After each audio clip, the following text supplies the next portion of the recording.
علامہ ابن جوزی رحمۃ اللہ علیہ نقل فرماتے ہیں کہ ایک مرتبہ حضرت ابی ابن کعب رضی اللہ تعالیٰ عنہ نے حضرت صلی اللہ علیہ وآلہ وسلم سے پوچھا، یا رسول اللہ صلی اللہ علیہ وسلم، بخار کا صلہ کیا ہے؟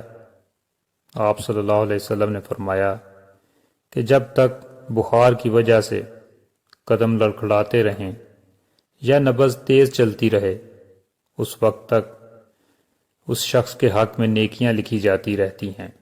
حضرت ابی بن کعب نے یہ سن کر دعا فرمائی کہ خدایا، میں تجھ سے ایسے بخار کا سوال کرتا ہوں جو نہ مجھے تیری راہ میں جہاد کرنے سے روک سکے اور نہ تیرے گھر اور تیرے نبی صلی اللہ علیہ وسلم کی مسجد تک جانے سے۔ چنانچہ اس کے بعد حضرت ابی بن کعب رضی اللہ تعالیٰ عنہ کو ہمیشہ بخار رہتا تھا۔ جو شخص بھی انہیں چھوتا اسے بخار محسوس ہوتا۔ سبحان اللہ۔